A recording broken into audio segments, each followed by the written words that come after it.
સુરત શહેરના પાંડેસરા વિસ્તારમાં સરા જાહેર સાંજે 7 વાગે યુવકને 4 અસામાજિક તત્વો દ્વારા ઢોર માર મારતાનો સીસીટીવી। પાંડેસરા પોલીસ આ અસામાજિક તત્વોનો સરઘસ ક્યારે કાઢશે?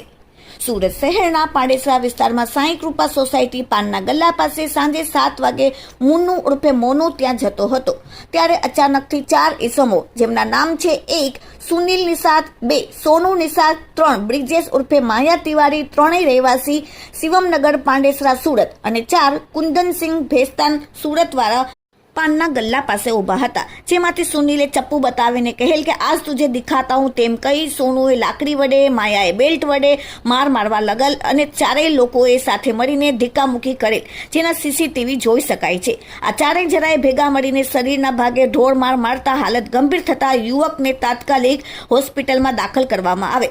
એટલું જ નહીં પણ યુવકને જતા જતા કહેલ કે અગલી બાર કિસી કો ગાલી દિયા તો છોડુંગા નહીં તેમ કરીને ફરાર થઈ ગયેલ। યુવકની હાલત હાલમાં ગંભીર છે અને હોસ્પિટલમાં સારવાર હેઠળ છે।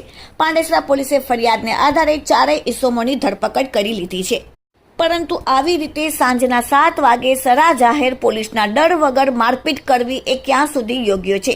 આવા અસામાજિક તત્વોના ગુંડાગર્દીથી પાંડેસરા વિસ્તારમાં ભયનો માહોલ છવાઈ જાય છે, જેથી લોકોના મુખેથી ચર્ચા છે કે આ પકડાયેલા અસામાજિક તત્વોને પાંડેસરા પીઆઈ અને તેમના કર્મચારીઓ દ્વારા રિકન્સ્ટ્રક્શન એટલે કે સરઘસ કાઢવામાં આવે અને તેમને કાયદાનું ભાન કરાવવામાં આવે, જેથી કોઈ પણ જાતનો કાનૂન પોતાના હાથમાં ન લે અને લોકોને આવી રીતે ડરાવે નહીં।